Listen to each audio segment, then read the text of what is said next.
Bapa di dalam sorga, kami memerlukan pertolongan-Mu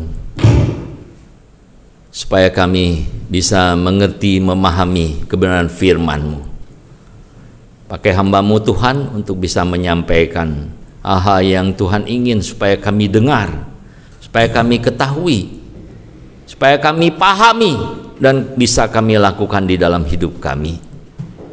Tuhan yang menolong supaya setiap kami bisa fokus membuka hati pikiran kami, bukan hanya telinga kami, untuk mendengar firman-Mu. Dijauhkanlah dari segala kuasa kegelapan yang ingin mengacaukan, yang ingin mengambil kebenaran firman-Mu.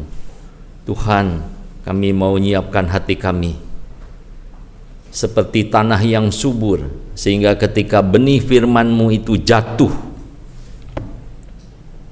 bertumbuh, berbuah buah lebat bagi kerajaan Allah, bagi kemuliaan Bapa di sorga.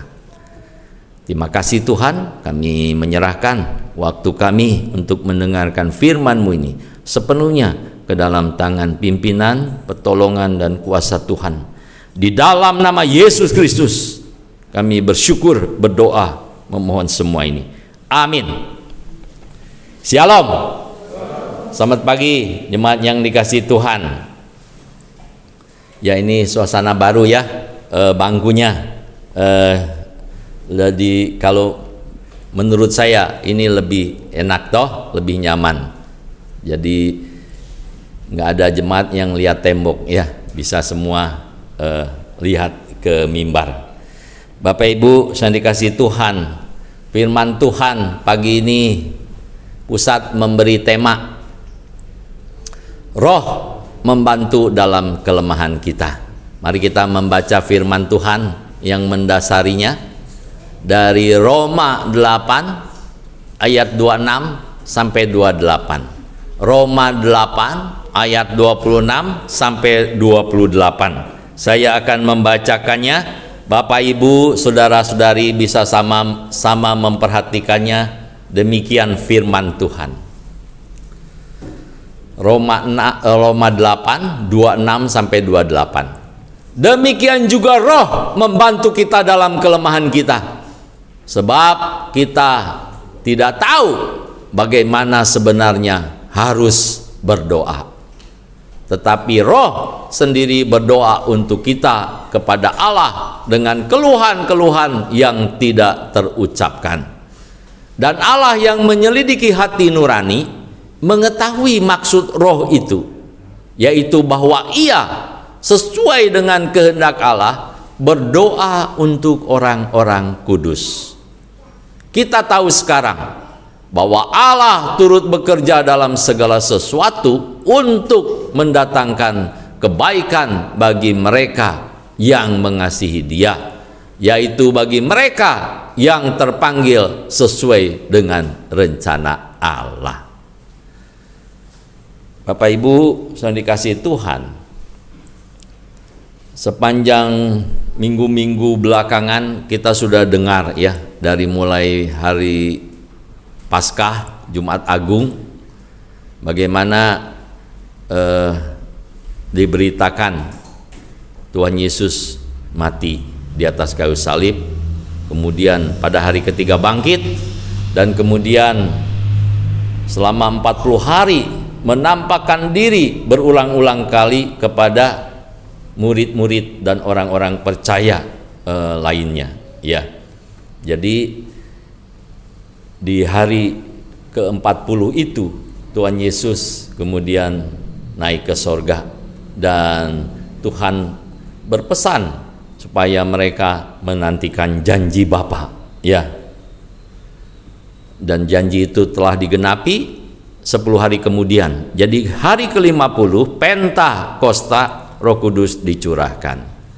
Sebetulnya sebelum Tuhan Yesus naik ke atas kayu salib, Tuhan Yesus sudah berulang kali memberitahukan kepada murid-murid bahwa tidak lama lagi Dia akan pergi ya. ke tempat aku pergi kamu belum bisa datang, ya. Maksudnya Tuhan Yesus akan mati dan kemudian kembali ke sorga kepada kemuliaannya. Tetapi Tuhan Yesus berpesan atau mengatakan kepada murid-muridnya, aku akan pergi dan kamu tidak akan melihat aku lagi, tetapi aku tidak meninggalkan kamu sebagai yatim piatu, ya. Artinya sendirian, gak ada siapa-siapa. Aku akan datang kembali, ya. Aku akan minta kepada Bapa supaya Bapa mengirimkan seorang penolong yang lain, ya, penolong yang lain. Siapa itu? Yaitu Roh kebenaran, ya. Itu bisa kita baca di dalam Yohanes 14 ayat 16, ya. Yohanes 14 ayat 16, aku akan minta kepada Bapa dan Ia akan memberikan kepadamu seorang penolong yang lain supaya Ia menyertai kamu selama-lamanya, yaitu Roh kebenaran. Dunia tidak dapat menerima Dia sebab dunia tidak melihat Dia dan tidak mengenal Dia, tetapi kamu mengenal Dia sebab Ia menyertai kamu dan akan diam di dalam kamu. Saudara, itu pemberitahuan Tuhan Yesus sekaligus janji Tuhan Yesus, ya. Aku akan mengirimkan penolong yang lain, ya, penolong yang lain. Ungkapan penolong yang lain itu artinya seseorang atau pribadi yang sama, ya, dengan Tuhan Yesus, yang setara dengan Tuhan Yesus, yaitu Allah, ya, Roh Allah atau Roh penghibur atau Roh kebenaran, ya. Itulah Roh Kudus yang dicurahkan kepada setiap orang percaya dimulai sejak hari Pentakosta itu, ya. Bapak Ibu yang dikasihi Tuhan, Tuhan Yesus tidak meninggalkan orang percaya sendirian, ya, di tengah-tengah dunia yang gelap, jahat, sesat, ya. Tuhan Yesus pernah mengatakan, lihatlah aku mengutus kamu ke tengah-tengah dunia ini, ya, seperti domba ke tengah-tengah serigala. Saudara, saudara, kita hidup seperti domba, ya, di tengah-tengah serigala. Bagaimana saudara? Saudara takut, ya? Saya kalau nonton film itu, ya, dokumenter, ya, tentang dunia binatang, ya, ada dunia binatang yang buas, ya, sementara ada kambing atau domba atau rusa, ya, di tengah-tengah singa, serigala. Mereka tuh ketakutan, ya, sampai kalau dikejar tuh lari sekencang-kencangnya. Saudara, kita diibaratkan seperti domba lemah, ya, karena orang percaya itu diajar oleh Tuhan Yesus untuk tidak membalas jahat dengan jahat, tetapi memberkati, berdoa, ya. Orang bagaimana jahat dengan kita, kita tidak bisa balas, ya, karena Tuhan Yesus mengajarkan orang Kristen itu hidupnya harus dikuasai oleh kasih Allah, ya. Orang boleh menyakiti kita, menganiaya kita, mengecewakan kita, bahkan jahat terhadap kita, tetapi Tuhan ingin supaya kita menyerahkan semua itu kepada Bapa di sorga, ya. Tidak balas jahat dengan jahat, ya. Bahkan Tuhan Yesus memerintahkan supaya setiap kita berdoa bagi musuh kita, ya. Mengasihi, mendoakan musuh kita. Mungkin kedengarannya ini sedikit aneh, Pak, ya. Tidak seperti yang diajarkan dunia ini. Memang ajaran Tuhan Yesus itu seringkali berlawanan dengan dunia ini, ya. Kalau dunia ini kan prinsipnya kalau jahat balas jahat, ya. Paling enggak kita diamkan, ya. Balas secara halus, ya. Kita tidak pedulikan, kita abaikan, ya. Balas secara halus. Tuhan Yesus menyuruh orang Kristen aktif bertindak, ya, supaya kita menebarkan kasih, ya, berbuat baik sekalipun kepada orang yang jahat kepada kita. Saudara, setiap orang Kristen dimampukan untuk itu, ya. Jangan kita berkata, wah kalau saya tidak bisa, ya, saya memang orangnya seperti ini, karakter saya, sifat saya memang seperti ini, saya tidak bisa, ya. Jadi kalau ada orang enggak baik, jahat sama saya akan balas, ya. Saudara, setiap orang Kristen dimampukan untuk melakukan segala perintah-perintah Tuhan Yesus. Kenapa, saudara? Satu, kita sudah dilahirkan baru, ya. Kemudian Roh Kudus ada di dalam setiap orang percaya, ya. Ada di dalam saudara-saudara dan saya. Itulah yang menjadi kekuatan bagi orang percaya untuk hidup baru di dalam Kristus, melakukan segala perintah-perintahnya dengan segenap hati. Bapak Ibu, saudara yang dikasihi Tuhan, Tuhan memberikan penolong yang lain, ya. Apa sih peranan Roh Kudus bagi orang percaya, ya? Pagi ini kita akan belajar paling tidak ada 3 hal, ya, dari nats yang kita baca. Peranan Roh Kudus bagi orang percaya. Sebetulnya kalau bicara peranan Roh Kudus banyak sekali, saudara, ya, banyak sekali. Roh Kudus itu disebut roh penolong, ya. Penolong artinya dia menolong orang percaya di dalam segala hal. Kemudian dikatakan roh penghibur. Roh Kudus juga menghibur setiap kita. Roh sukacita, ya, artinya dia yang memberikan damai sejahtera, sukacita. Roh Kudus juga berperan di dalam hidup orang percaya itu menginsafkan kita akan dosa, ya. Kalau saudara punya Roh Kudus, saudara harusnya peka. Kalau ada hal-hal yang kita lakukan, baik itu di dalam perkataan kita atau perbuatan kita, kalau yang salah atau yang berdosa atau yang berlawanan dengan firman Tuhan, pasti Roh Kudus mengingatkan kita, ya. Bahkan menuntun kita supaya sadar, bertobat atau tidak melakukan hal-hal yang tidak berkenan di hadapan Tuhan. Itu peranan Roh Kudus, saudara, ya. Meyakinkan kita sebagai anak-anak Allah, ya.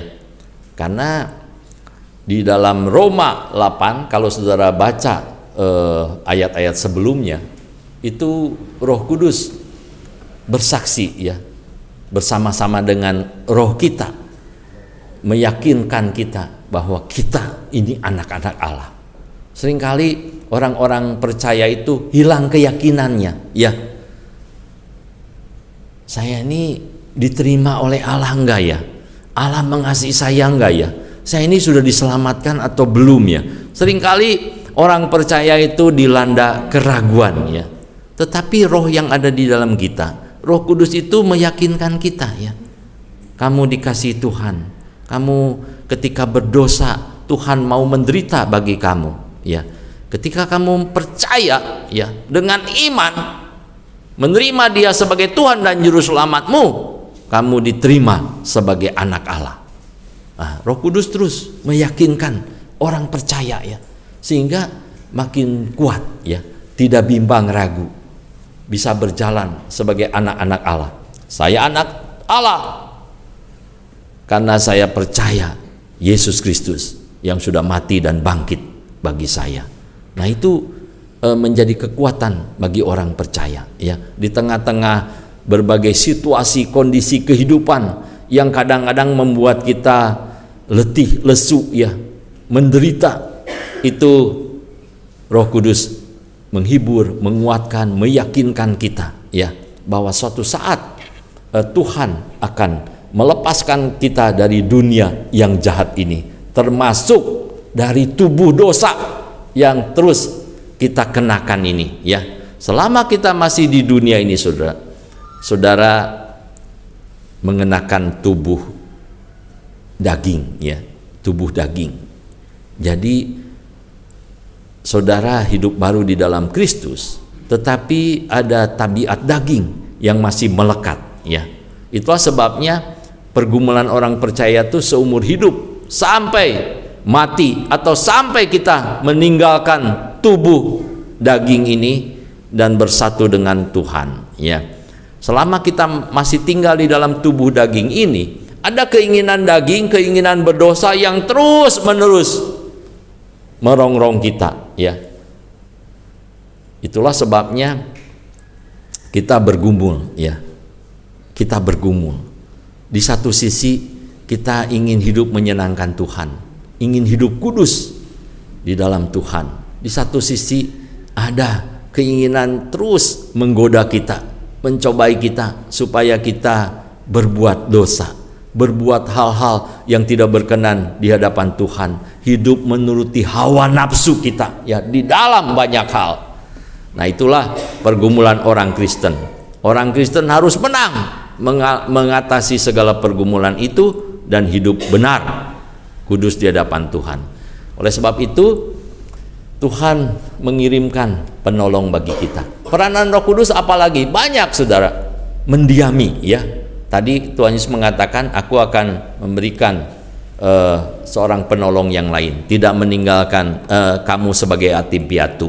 Roh itu akan tinggal atau diam di dalam kamu. Jadi setiap orang percaya Tuhan Yesus itu didiami Roh Kudus. Ada Roh Kudus di dalam kita, ya. Roh itu juga membuat kita punya karunia-karunia, ya. Karunia-karunia itu adalah beda dengan talenta, ya. Jadi karunia itu khusus untuk pelayanan, ya. Kalau saudara punya karunia mengajar, karunia bernubuat, atau karunia bermurah hati dan lain-lain, ya. Itu karunia-karunia yang berasal dari Allah, ya. Roh Kudus yang di dalam kita memampukan kita untuk pelayanan, ya. Kalau bakat atau talenta itu secara umum, ya. Orang-orang yang tidak mengenal Kristus, ya, tidak di dalam Kristus juga bisa punya bakat dan talenta, ya, macam-macam bakat dan talenta. Tetapi kalau karunia itu diberikan kepada orang percaya untuk memampukan orang percaya melayani, ya. Tidak ada orang percaya yang tidak melayani. Nah, ini harus dicatat, ya. Tidak ada orang percaya yang tidak melayani. Makanya ada firman Tuhan yang mengatakan, layanilah seorang akan yang lain, ya. Itu maksudnya perintah bagi semua orang percaya. Melayani apa, Pak? Ya, melayani macam-macam, ya. Melakukan hal-hal yang baik, ya. Memperhatikan, mendoakan, ya.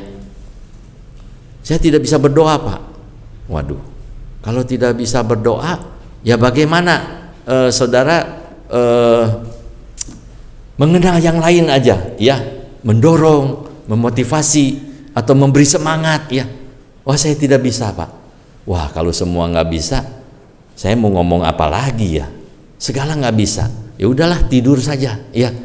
Saudara, orang percaya dipanggil untuk melayani satu akan yang lain, ya. Ini tentang kepedulian, saudara, ya. Tentang kepedulian. Siapa ini yang sebelah kiri saya, sebelah kanan saya, belakang saya, depan saya? Siapa ya namanya?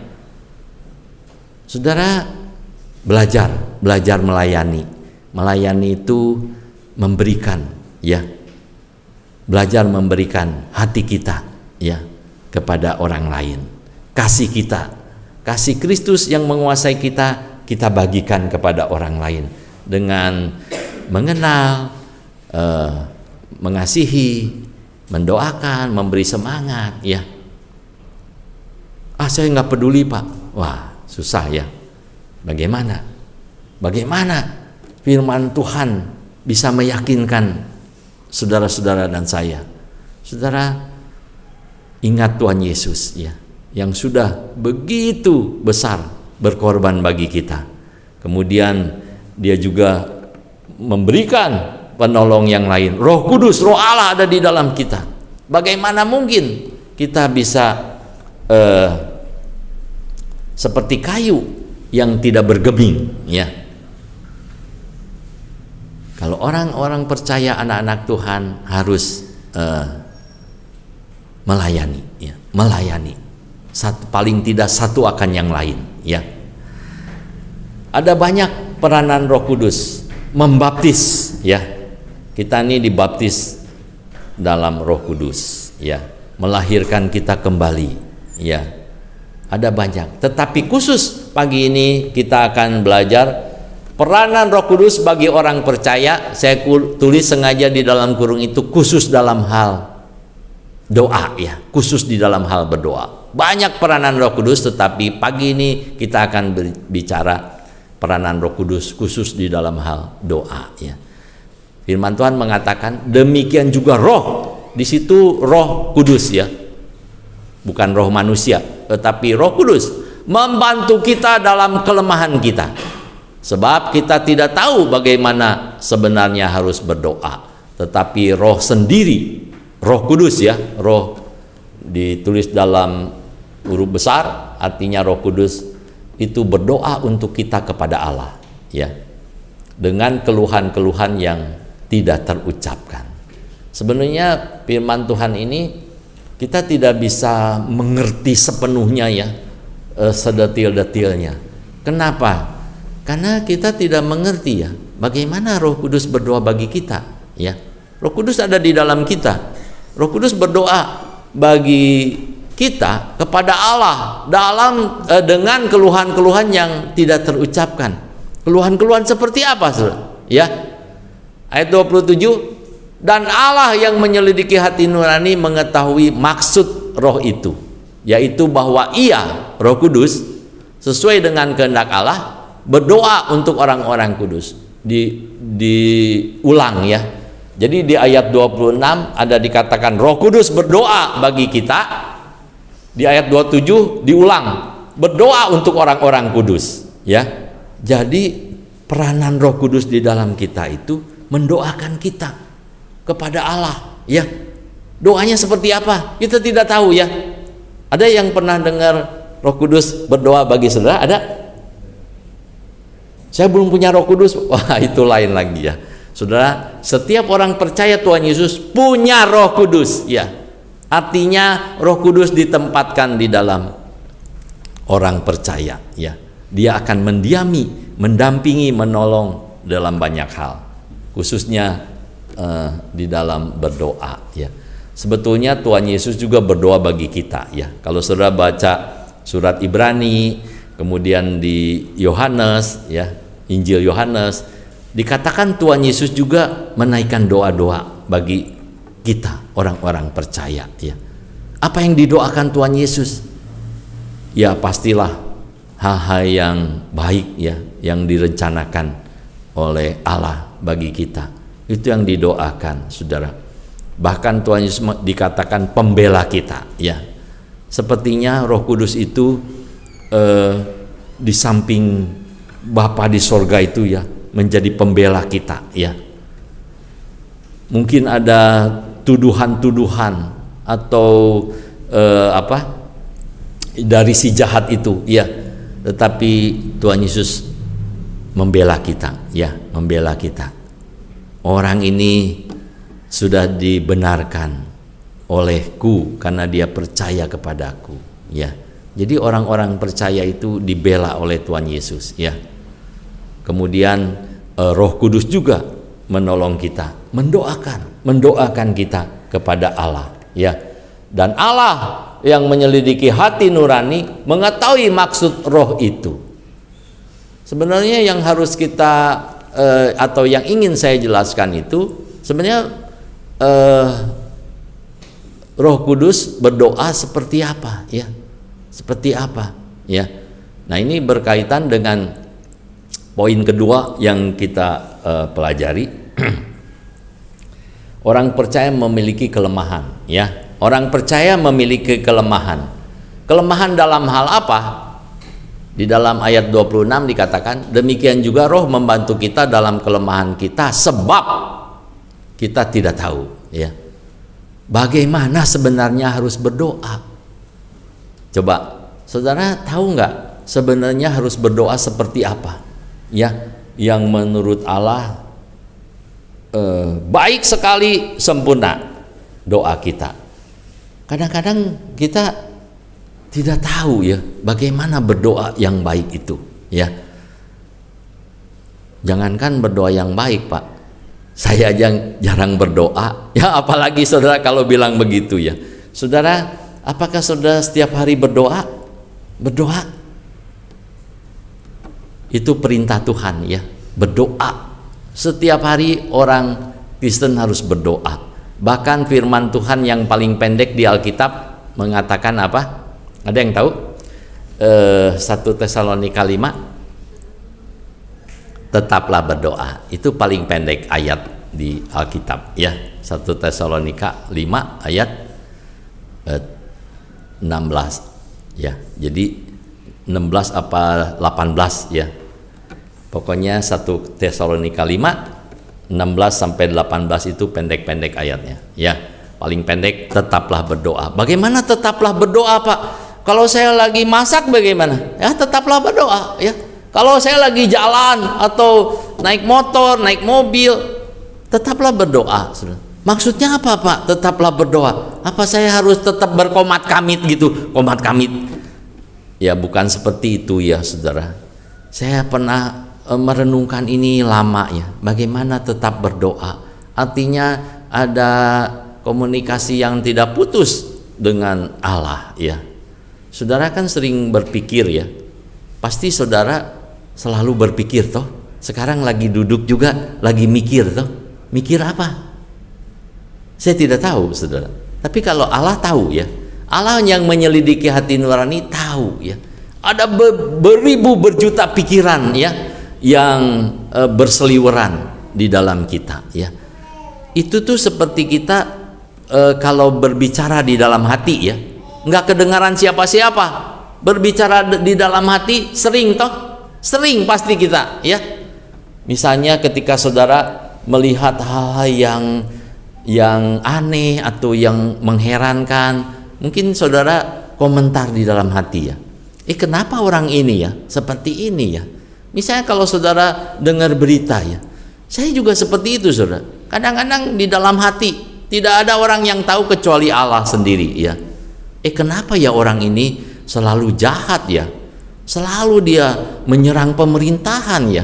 Kenapa ya orang ini selalu berbicara kebohongan, menyemburkan fitnah-fitnah ya? Kenapa ya orang ini jahat? Tuhan, kadang-kadang kita kan bicara berpikir itu secara tidak langsung bicara dengan Tuhan ya. Tuhan, kenapa orang ini ya? Apakah engkau tidak akan menghukum orang ini ya? Orang ini tuh begitu jahat ya, seringkali menimbulkan keonaran, masalah. Nah, itu seperti di dalam hati seperti itu ya. Bisa jadi orang-orang dekat kita, orang sekitar kita, atau saudara berpikir hal-hal yang mendunia ya, secara global. Kalau kita dengar berita, seringkali kita berpikir ya. Nah, seringkali kita juga menyampaikannya itu kepada Tuhan ya. Ya. Tuhan, mengapa saya begini? Mengapa saya begitu? Itu ada banyak sekali ya. Seperti komunikasi dengan Allah ya. Kalau kita berdoa ya, kita juga tidak tahu sebenarnya harus berdoa seperti apa ya. Misalnya contoh ya, kita berdoa untuk orang yang sakit ya. Tuhan, tolonglah supaya orang ini disembuhkan sakitnya. Menurut kita itu baik ya, memang berdoa seperti itu. Tetapi kita tahu enggak ya, ini misalnya ya, kita tahu enggak sebetulnya Allah mengatakan kamu tidak tahu bahwa dia memang saya bikin sakit, karena itu teguran bagi dia, hukuman bagi dia. Aku ingin mengajar dia supaya dia menyadari kesalahannya, dosanya, supaya dia bertobat. Nah, kita tidak tahu ya, kita taunya berdoa supaya sembuh atau hal-hal lain ya. Kita berdoa, misalnya kita berdoa untuk apapun ya, kita berdoa, Tuhan, kenapa engkau tidak memberkati saya ya? Kenapa saya susah hidupnya? Saya mencari makan pun susah ya. Nah, Kita berdoa minta Tuhan berkati, Tuhan tolong apa. Tetapi kita tidak tahu apa rencana Tuhan bagi kita, ya. Mungkin kita diizinkan melalui masalah-masalah itu, memang ada di dalam pikiran Tuhan, rencana Tuhan. Kita tidak tahu. Jadi sebetulnya kita berdoa tuh tidak tahu, ya, bagaimana sebenarnya harus berdoa, ya. Tetapi Roh sendiri berdoa untuk kita kepada Allah, ya. Jadi ketika kita berdoa, ya, misalnya kita mendoakan seseorang atau mendoakan bangsa, negara ini atau pemerintah atau siapapun atau apapun yang kita doakan, ya, kita tidak tahu yang terbaik, yang seperti apa, yang seperti kehendak Tuhan. Tetapi Roh Kudus, ya, tetapi Roh sendiri berdoa untuk kita kepada Allah. Karena dia tahu, ya. Karena Roh Kudus tahu yang sebenar-benarnya, tahu segala yang direncanakan Allah, yang dipikirkan Allah, ya. Dan Roh Kudus juga tahu segala permasalahan hidup kita. Kita mendoakan, menaikkan doa seperti ini, Roh Kudus tahu maksudnya, ya. Walaupun mungkin tidak seperti yang dikehendaki Allah, ya. Tapi Roh Kudus tahu maksud kita. Maksud kita, tujuan-tujuan, motivasi kita yang baik, Tuhan tahu, ya. Roh Kudus tahu. Makanya Roh sendiri berdoa untuk kita kepada Allah dengan keluhan-keluhan yang tidak terucapkan. Misalnya contohnya, Roh Kudus berdoa kepada Allah. Ini contoh saja, ya. Roh Kudus berdoa kepada Allah, ya Allah, tadi anak ini berdoa seperti ini. Sebetulnya maksud dia tuh mau begini, tapi dia tidak tahu, ya, apa yang dipikirkan Allah, direncanakan Allah. Dia berdoa seperti ini, ya, mungkin kelihatan sembarangan, ya, atau tidak tahu apa yang dia minta doakan. Tetapi maksudnya seperti ini. Roh Kudus berdoa kepada Allah, ya. Sepertinya memang membantu kita, ya, di dalam kelemahan kita. Berdoa kepada Allah dengan keluhan-keluhan yang tidak terucapkan. Karena kita tidak tahu, ya, Roh Kudus berdoa seperti apa, bagaimana, kita tidak tahu. Tapi yang diberitahu kepada kita oleh firman Tuhan, Roh Kudus menolong kita berdoa kepada Allah, ya. Berdoa kepada Allah, doa-doa yang pasti diketahui dan dikehendaki oleh Allah, ya. Ayat 27 tadi mengatakan dan Allah yang menyelidiki hati nurani, ya, menyelidiki hati nurani. Hati nurani siapa?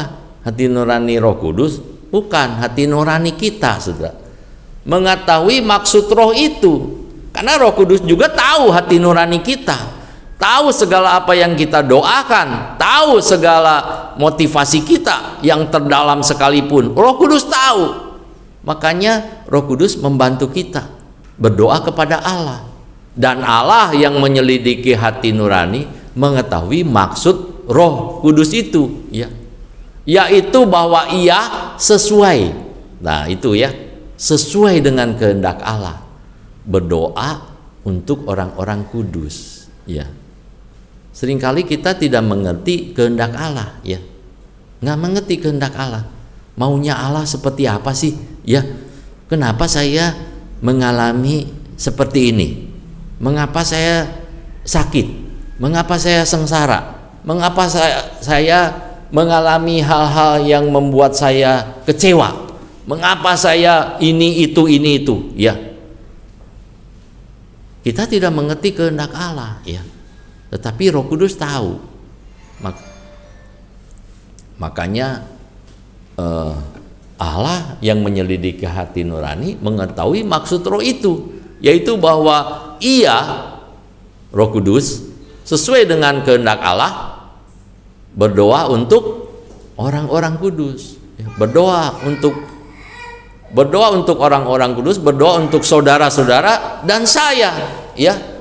Jadi seperti itu, ya, seperti itu. Sebetulnya kita masih belum jelas toh. Jadi maksudnya seperti apa sih Pak? Ayat 28 ini menolong kita ya. Ayat disambungkan dengan ayat 28. Poin yang ketiga, Allah mendatangkan kebaikan bagi mereka yang mengasihi Dia ya. Firman Tuhan ini favorit ya. Favorit buat saya, pasti favorit juga buat saudara toh. Kalau saudara baca ayat ini sepertinya segar ya. Saudara bisa terhibur ya. Kita tahu sekarang bahwa Allah turut bekerja dalam segala sesuatu untuk mendatangkan kebaikan bagi mereka yang mengasihi Dia, yaitu bagi mereka yang terpanggil sesuai dengan rencana Allah ya. Kita tidak tahu secara detail kehendak Allah di dalam hidup kita ya, maksud-maksud rencananya kadang-kadang kita tidak jelas ya. Hari esok, bulan depan, tahun depan seperti apa kita gelap ya, sepertinya seperti itu. Tetapi kita diberitahu oleh firman Tuhan ini, Allah turut bekerja dalam segala sesuatu ya, baik susah, senang, sakit, sehat, lemah, kuat, Allah turut bekerja dalam segala sesuatu untuk mendatangkan kebaikan bagi mereka yang mengasihi Dia, yaitu bagi mereka yang terpanggil sesuai dengan rencana Allah. Artinya Allah selalu mereka-rekakan yang baik untuk orang-orang percaya ya, untuk orang-orang percaya. Bagian ini sangat menghibur anak-anak Tuhan ketika mereka harus menderita dalam hidup ini ya. Satu, Allah akan mendatangkan kebaikan dari semua kesesakan, pencobaan, penganiayaan dan penderitaan. Hal baik yang dikerjakan ialah menjadikan kita serupa dengan gambaran Kristus dan akhirnya menghasilkan kemuliaan kita. Kita jarang baca ayat sesudahnya ya. Kita terpaku di ayat 28. Oh, Allah turut bekerja bagi kebaikan saya ya. Apapun kondisinya, situasi yang saya alami, Tuhan bekerja mendatangkan kebaikan bagi saya. Kebaikan seperti apa saudara? Ayat 29 kita baca.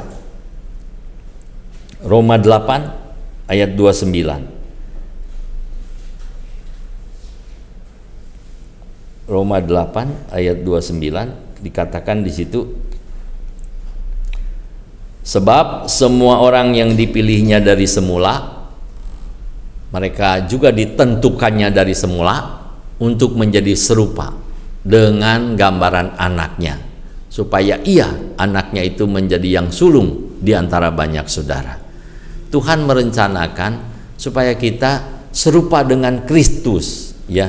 Jadi kalau kita masih jauh keserupaan kita dengan Kristus, Allah terus ya bekerja mendatangkan kebaikan bagi kita supaya kita semakin hari semakin serupa Kristus, bukan semakin serupa dengan si jahat, tetapi serupa Kristus ya.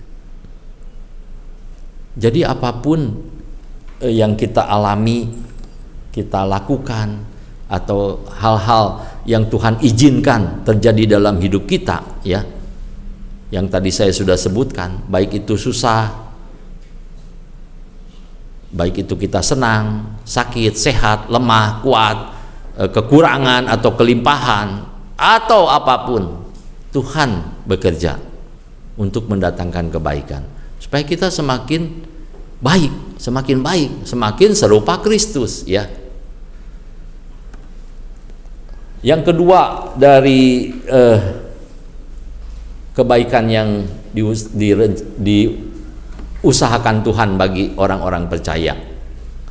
Yang kedua ini saudara harus ingat ya. Di situ dikatakan janji ini terbatas bagi mereka yang mengasihi Allah ya, yang telah menyerahkan diri kepadanya melalui iman kepada Kristus. Saudara, Allah menginginkan supaya kita mengasihi Dia ya, baik perjanjian lama maupun perjanjian baru seperti itu saudara. Jadi kalau saudara tidak mengasihi Allah ya dengan segenap hati, sungguh-sungguh, saudara tidak akan mengalami kebaikan Allah ya. Mari kita baca Keluaran 20 ayat 6. Perjanjian lama ya. Perjanjian lama sama nggak sih prinsipnya dengan perjanjian baru? Nah, kita baca saudara ya. Keluaran 20 ayat 6. Tetapi aku menunjukkan kasih setia kepada beribu-ribu orang, yaitu mereka yang mengasihi aku dan yang berpegang pada perintah-perintahku. Sama toh? Sama Yohanes 14 ayat 15. Kalau kamu mengasihi aku, kata Tuhan Yesus, Yohanes 14 ayat 15, kamu akan menuruti segala perintahku. Segala perintahku, ya, bukan 1-2 perintah dilakukan yang lain diabaikan. Segala perintahku. Jikalau kamu mengasihi aku, kamu akan menuruti segala perintahku. Ini kata Tuhan Yesus. Kalau Keluaran 20 tadi kata Allah Yahweh, ya. Allah Abraham, Allah Ishak, Allah Yakub, ya. Allah yang dipuji disembah oleh Israel, ya. Mari kita baca yang lain. Tadi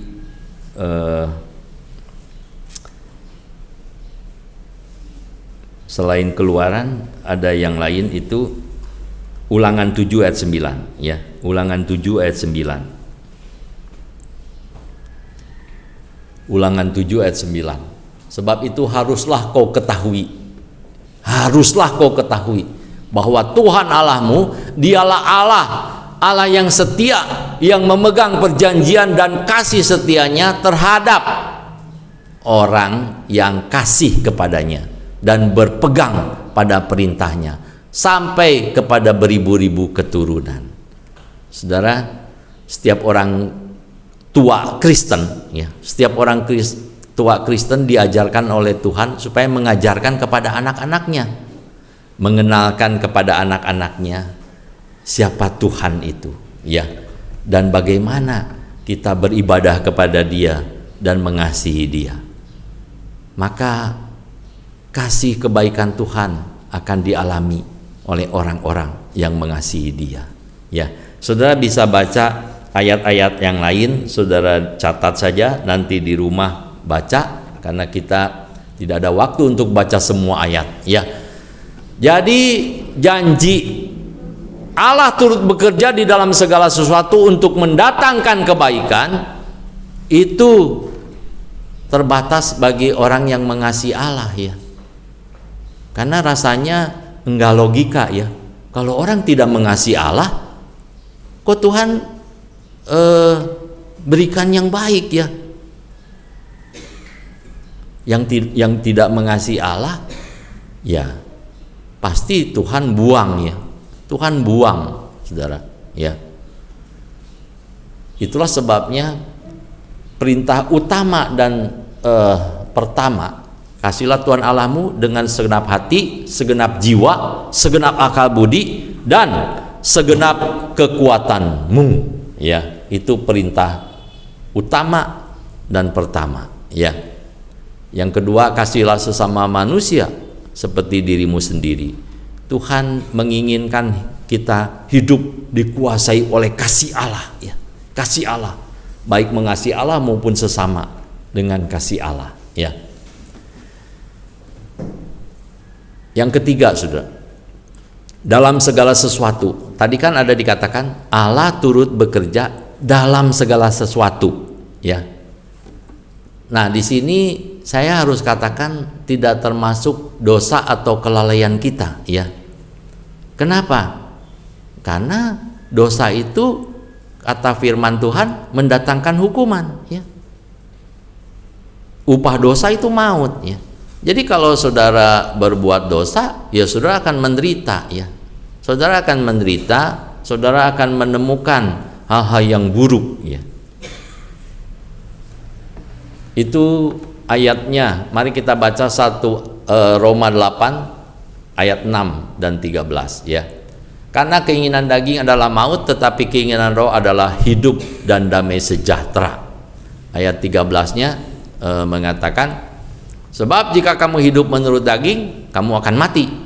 Tetapi jika oleh roh kamu mematikan perbuatan-perbuatan tubuhmu, kamu akan hidup. Jadi kalau saudara suka berbuat dosa dan menikmati dosa itu, saudara sedang melawan Allah, ya, melawan Allah, ya. Pasti itu mendatangkan keburukan, bukan kebaikan, ya. Kita kembali lagi ke poin tadi. Saudara bisa baca ayat-ayat tadi, ya, yang selebihnya itu sama prinsipnya, bahwa Allah tidak menyukai dosa, Allah membenci dosa. Kita orang-orang percaya yang mengasihi Dia harus sama membenci dosa, ya.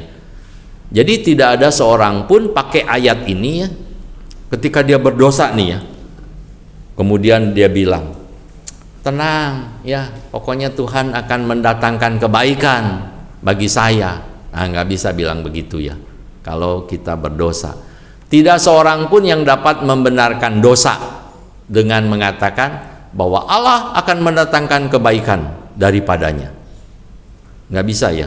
Misalnya saudara bertekun dalam dosa, tapi berharap Tuhan turut bekerja di dalam segala sesuatu mendatangkan kebaikan bagi saya. Ah, nggak bisa, ya.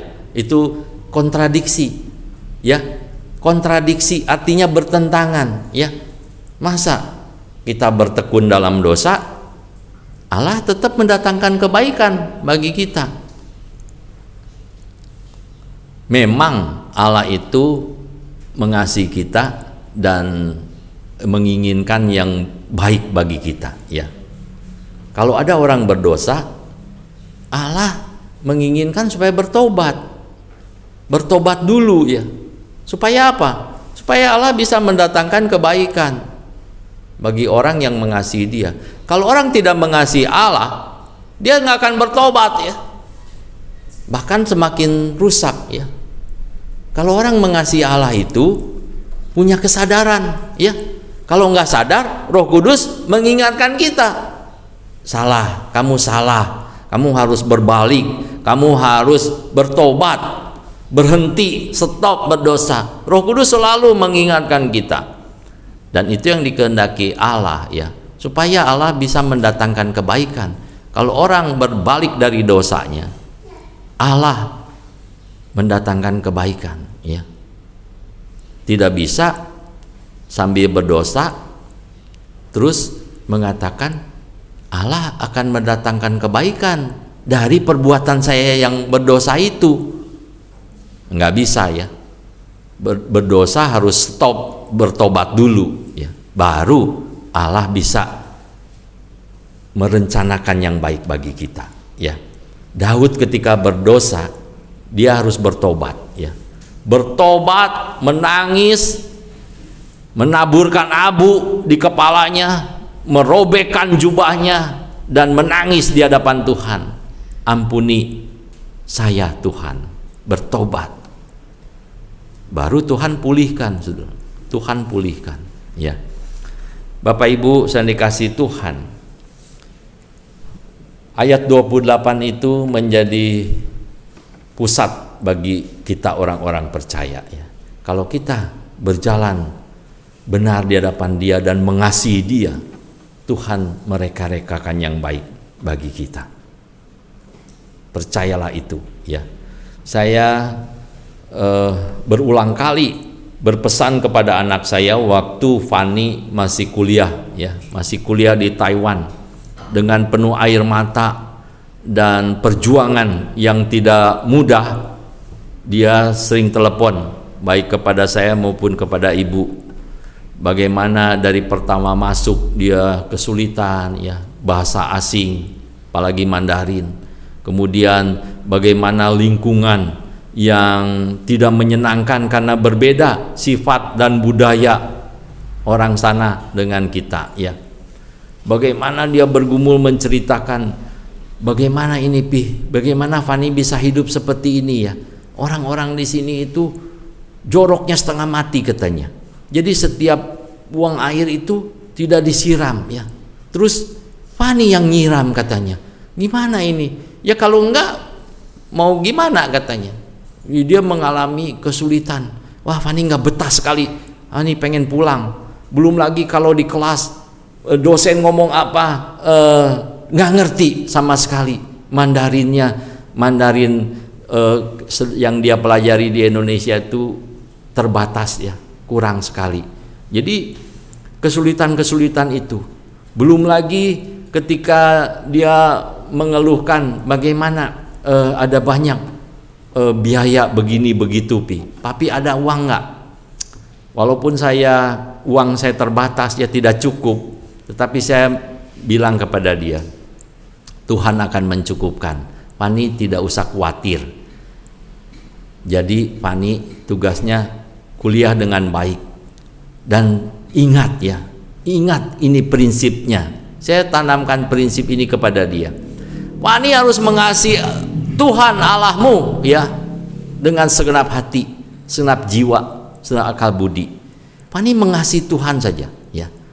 Terus lakukan hari lepas hari, waktu demi waktu, mengasihi Tuhan dengan sepenuh hati. Nanti Tuhan akan mendatangkan kebaikan ya.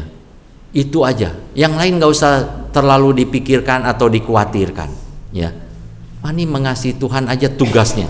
Tugas orang percaya mengasihi Allah dengan sepenuh hati, segenap jiwa, segenap akal budi, dan segenap kekuatannya. Kasihlah Tuhan Allahmu, maka Allah akan mendatangkan kebaikan. Maka Allah akan mereka-rekakan yang terbaik bagi setiap orang yang mengasihi Dia, yang dipanggil sesuai dengan rencananya. Saudara, kalau saudara mengalami banyak kesulitan, kesengsaraan, penderitaan, atau apapun, asal itu bukan karena dosa saudara, saudara tetap mengasihi Tuhan Allah, Allah akan mereka-rekakan yang baik bagi kita. Allah sanggup, Allah mampu, dan Allah mau memberikan yang terbaik bagi setiap anak-anaknya. Semakin kita mengasihi Dia, semakin menjadi pusat perhatian Allah ya. Ayub menderita sengsara ya, karena ulah si jahat, tetapi dia tetap mengasihi Allah. Dia tetap bertekun menyembah Allahnya ya, dan berharap kepada Allah yang hidup. Ayub mengatakan, penebusku hidup. Ketika aku diuji, aku akan tampil seperti emas. Maka Tuhan mereka-rekakan yang baik. Iblis mereka-rekakan yang buruk. Kalau bisa Ayub binasa. Semuanya diambil, dari harta kekayaannya, anaknya, tubuhnya sakit dari kepala sampai kaki. Itu iblis ya.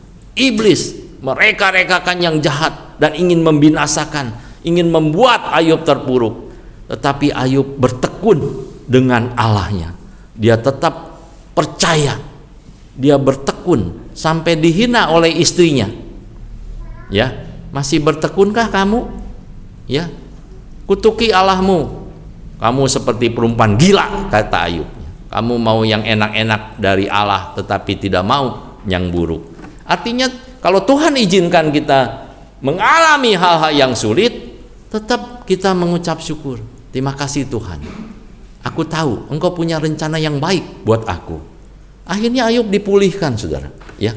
Setelah si jahat tidak berhasil menjatuhkan Ayub, Allah memulihkan keadaan Ayub. Allah adalah Allah yang sanggup melakukan segala perkara, bahkan yang terbaik bagi setiap orang yang mengasihi Dia. Bapak Ibu saya dikasihi Tuhan, kasihilah Tuhan Allahmu dengan segenap hati, segenap jiwa, segenap akal budi, segenap kekuatanmu. Maka Allah akan turut bekerja di dalam segala sesuatu untuk mendatangkan kebaikan bagi kita yang mengasihi Dia. Mari kita berdoa. Bapa di dalam sorga, kami sudah mendengar firman-Mu. Roh Kudus menolong kami di dalam kelemahan kami, ketidakmengertian kami, khususnya di dalam berdoa. Bagaimana sebenarnya harus berdoa? Tetapi Roh Kudus yang Engkau tempatkan di dalam kami menjadi penolong kami, penghibur, dan menjadi kekuatan kami menghadapi berbagai tantangan hidup